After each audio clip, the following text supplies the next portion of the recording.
अस्सलाम वालेकुम एवरीवन, कैसे हैं आप सब लोग। आई होप कि सब लोग बिल्कुल ठीक होंगे। मेरी आप लोगों से छोटी सी रिक्वेस्ट है कि प्लीज़ मेरे चैनल पर जल्द से जल्द 100 के सब्सक्राइबर्स करा दें। प्लीज़ मेरी 100 के सब्सक्राइबर्स कराने में हेल्प कर दें।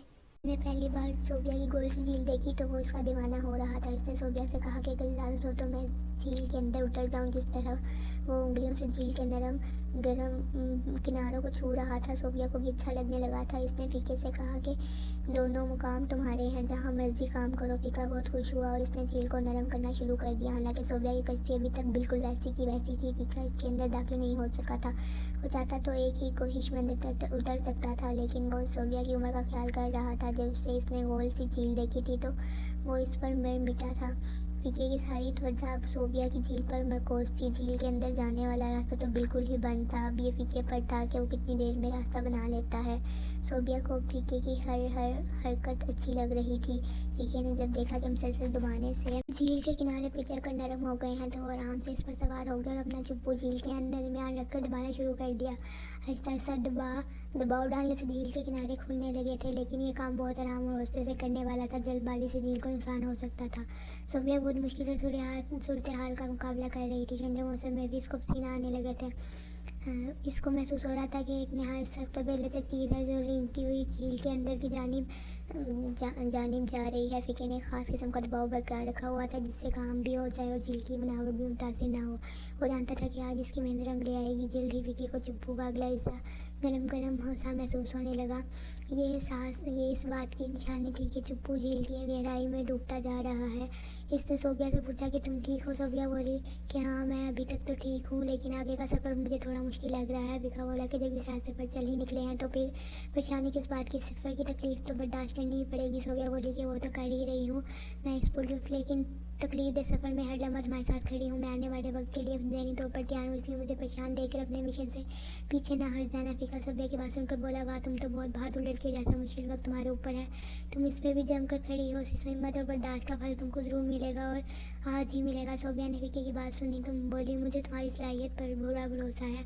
तुम भी मेरी तरह ना तजुर्बाकार हो, लेकिन जहाँ तक चुप्पू चला गया, मुझे लगता है तुम आइंदा चंद लम्हों में मंजिल तक पहुँच जाओगे। फीके ने पीछे से चुप्पू को हल्का सा धक्का मारा और बोला, हाँ क्यों नहीं, मंजिल तो काफ़ी करीब है, बस तुम घबरा मत छो जाना। इसके साथ ही फीके से सफ़र में तेज़ी आ गई। वो एकदम कदम पीछे हटता फिर आगे बढ़ता। इसने अपनी मुसलसल कोशिशों से झील का रास्ता खोल दिया था, लेकिन अभी इतना ज़्यादा नहीं खुला था कि वो बेफिक्र होकर मुकम्मल आगे तक कर देता, लेकिन कामयाबी की पहली सीढ़ी को चढ़ गया था। सोबिया को भी इसका एहसास था। वो महसूस कर रही थी कि इसका काम होता जा रहा है। इसका कश्मकश का एक नुकसान ये भी हो रहा था कि फीकी की हिम्मत जवाब देती जा रही थी। मुसलसल सफ़र से पानी बहुत आगे आ गया था और किसी भी वक्त बंद तोड़कर झील को भर सकता था।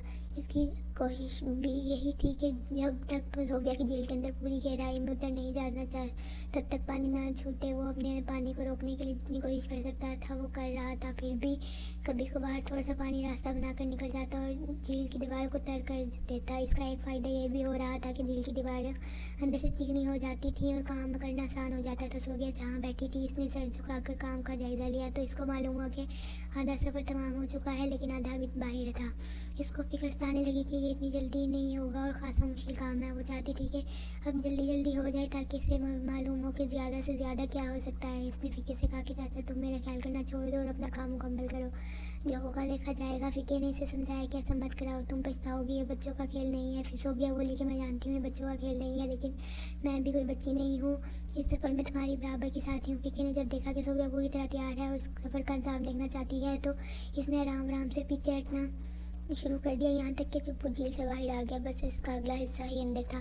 सोबिया ने यह मंजर देखकर सुकून का सांस लिया और समझी कि शायद अभी कुछ देर के लिए रेस्ट करना है, इसके बाद काम दोबारा शुरू होगा। लेकिन ये इसकी भूल थी। फीके ने सोबिया से कहा कि अपनी जगह पर कायम रहना। फिर इसने एक ही झटके में चुप्पू को झील की गहराई में डाल दिया। रात की गहरी खामोशी में सोबिया की चीख गूंजी और फिर खामोशी छा गई। नीम का उस्ताद को सबक सिखाकर दरख्तों की आड़ लेता हुआ वापस जा रहा था। इसके कदम तेज से वकार के गांव की जानिब उठ रहे थे। जब आज इसके साथ अशना नहीं थी, इसलिए वो ज़्यादा तेज़ से चल सकता था। फिर जब वो वकार के गांव पहुंचा, रात अच्छी खासी छा गई थी। इसने दरवाजे पर दस्तक दी तो इस वक्त दरवाज़ा खुल गया। सामने वकार की बीवी शहला भाभी खड़ी मुस्कुरा रही थी। इसे मुस्कुराता देखकर मुनीब का موڈ خوشگوار ہو گیا. اسے لڑکی کافی اچھی لگتی تھی, بات بات پر مسکرانے والی اور زندگی سے بھرپور. آج دوپہر تو وہ منیب کی جانب کافی مائل ہو رہی تھی, اسی لیے منیب کو اس میں دلچسپی پیدا ہو رہی تھی. منیب گھر آیا تو گھر میں کوئی نہیں تھا. اس کے انتقال کی وجہ اس کا خیال تھا کہ اشنا کا استقبال کرے گی.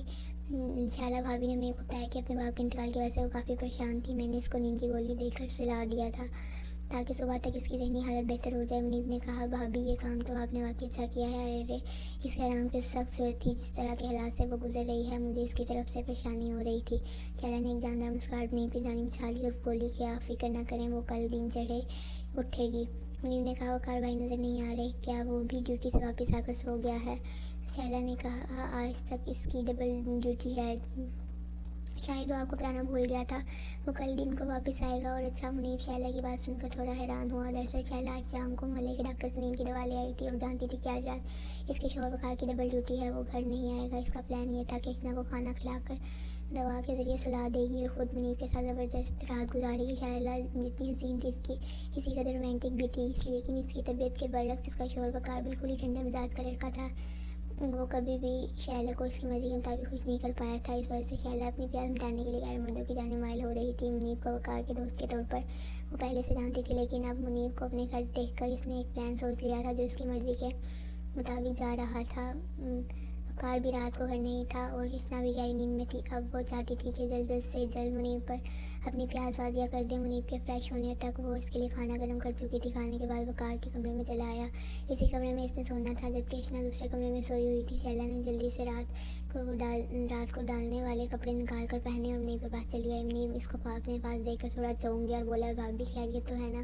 شائلہ نے ایک ادا سے بالوں کو جھٹکا اور بولی, کیوں میرا یہاں آنا آپ کو اچھا نہیں لگا؟ منیب نے ایک نظر اس کے شعلہ وار سراپے پر ڈالی اور بولا, بھابی ایسی بات نہیں, میں سمجھا کہ آپ سونے چلی گئی ہو. شائلہ بولی, میں سوچ رہی تھی کہ سونے سے پہلے آپ کو کچھ وقت دے دوں. منیب بولا, ہاں بھابی کیوں نہیں, آؤ نا میرے پاس بیٹھو.